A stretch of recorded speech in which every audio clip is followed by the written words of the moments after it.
Hello, my name is David. I'm an astrologer and teacher of astrology and esoteric studies.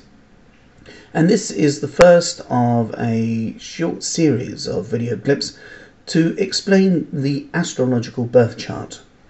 Most people are familiar with astrology from horoscope columns in newspapers and magazines.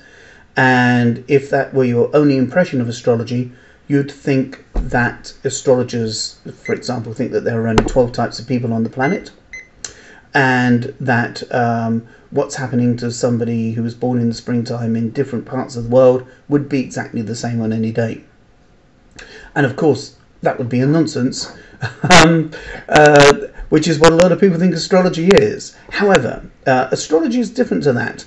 The horoscope, media, sun sign, what's your star sign type end of the scale, I guess in musical terms would be like the X Factor end. Whereas professional astrology and looking at distinctly individuals' birth charts is, I guess, akin to the Beethoven end of things. So, conversely, whereas a lot of people think that astrologers say there's only 12 kinds of people, in actual fact, that's not the case. We think that there are 6.5 billion people and counting. And every single person has a distinctly unique, different astrological birth chart.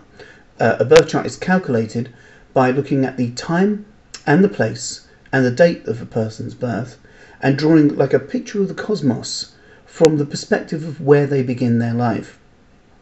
And the implication or the inference is that the chart itself isn't actually a chart of you. It's actually a picture of the environment that surrounds you. The broader, wider environment.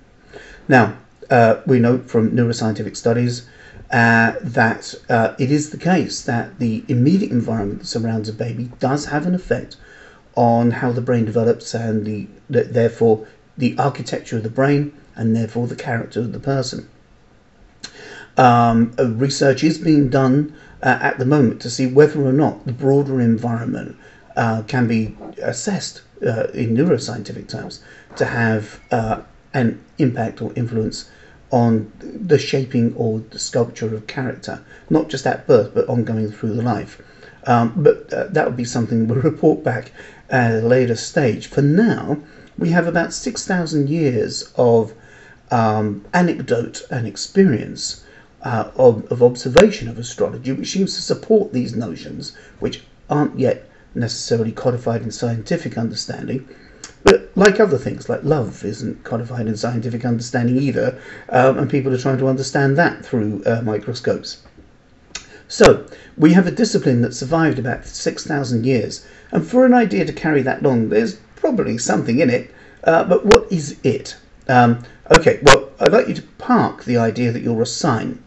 Yes, you might have been born in May, so you describe yourself as a Taurus, or you could have been born in this mid-December, so you describe yourself as a Sagittarius, but put that label down for a moment. And the reason being that when you look at an astrological chart, for the first time, most people are quite surprised by how complex it looks. There are some of the symbols are familiar, like signs of the zodiac or the symbol for the moon or Mars or Venus, but there are lots of other symbols in there as well, lots of wiggles and squiggles and lines darting and shooting about. It's all rather overwhelming.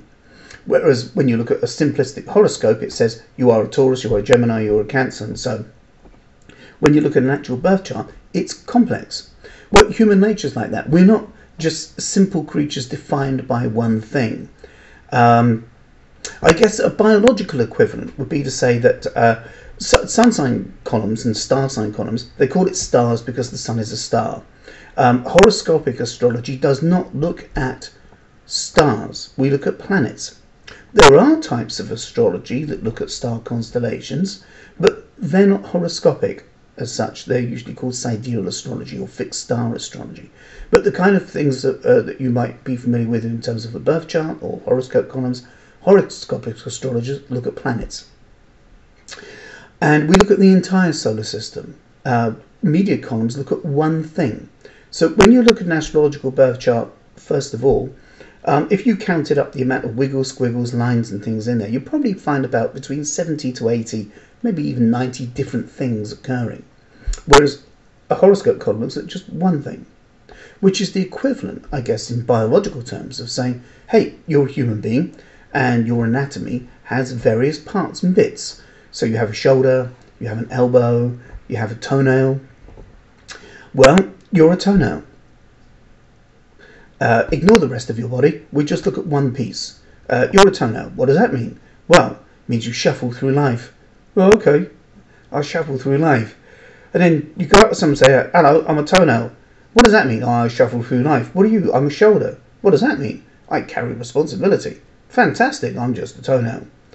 Now, in biological terms, there's no way that would happen. People would not describe the totality of themselves with all their various functioning parts by just one label and expect that one label to somehow sum them up or describe them. But that's what people seem to draw from horoscopic astrology, and it's also what media columns perpetuate. But it's an error, because there's a vast amount of complexity that's completely missed out from that simplistic, and I'm being kind with that word, simplistic picture. We know, for example, from neuroscience, that the brain functions in different ways depending on the context or the behaviour in which we're undertaking. So, for example, when we're daydreaming, certain regions of the brain are employed. If we're doing maths or something logical, then different regions of the brain are employed. Likewise, for about 6,000 years since Babylon, astrologers have viewed human beings like that. We see Jeff and Henrietta not just as, one distinct unit, but as a person that's made up of varying qualities, so that an individual isn't optimistic or pessimistic. They're both optimistic and pessimistic, depending on time, depending on circumstance, depending on what they're doing and how they're going about it. So we don't just have one single quality inside ourselves. We have many qualities, and they vary. They shuffle back and forth. So we have good days, down days, up days, days that flow, days that are difficult. And we rise to the challenges or not, depending on factors like the environment where we're in, the context that we're living in. And an astrological chart attempts to describe all of these things. So what we do is we take a snapshot of the solar system from the viewpoint of where it was and how it looked from the time and the place of the person's birth. And so the one thing is, an astrological chart isn't an astrological chart of you. It's not a picture of you at all. It's a picture of the environment that surrounds you. Now, the nature-nurture debate is alive and thriving. And the new discoveries in epigenetics, not just genetics, i.e. genes of destiny. So if you've got a gene for being an alcoholic, then that's in your system and there's nothing you can do about it. But epigenetics shows that there are certain genetic potentials which aren't just permanently on. Some of them are on or off, depending on their context and the chemicals that they're surrounded by. And a lot of those chemicals are glucose-based, which is produced by neural activity or thoughts. So therefore, certain thoughts can switch certain genes on, other thoughts can switch certain genes off. So you're not stuck with this kind of fate or destiny. It's variable. And one of the things that makes the variety isn't just how you're living out your potentials, but where you're doing that, the time frame that you're in, and also the environment you're in. And research into these things is being undertaken now, and findings should be available probably in about, 6 to 10 years, but it's underway.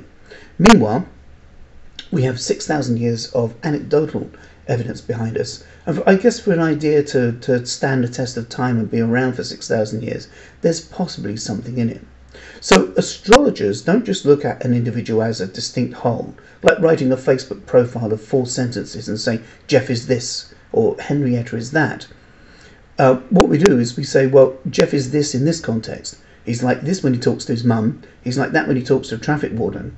And he's like this when he talks to a lover. Or at least hopefully they're all different. Otherwise they're being caught every week for accosting traffic wardens. But which one's the real Jeff then? Is the real Jeff the one when he talks to a traffic warden and he's kind of feigning it when he talks to his mum and putting on an act when he talks to a lover? Or is how Jeff talks to his mum the real Jeff and the others are masks? And what you find is that they're all true of Jeff. But Jeff, rather than being a static unit, is more like a diamond, a very precious thing with many faces. And depending on what's occurring will determine which face is at the surface and which other ones go in the background. When I was about 15, I read a piece of philosophy. I wish I could remember who said it, but I thought it was really cool and I remembered it. And this person wrote, "We have as many personalities as we have people we encounter." And I guess a pagan or animism follower would say actually that would be better written as, "We have as many personalities as we have life forms we encounter." So you talk to a certain tree, different qualities when you will come to the surface. When you talk to a school bully, different qualities will come to the surface. So, as a human being then, we have lots of potentials, and the different things we encounter in life draw different ones of those potentials to the surface. And an astrological chart is like a map. It's not a scripted destiny, but it's that map idea that we'll talk about in part 2. See you in a moment.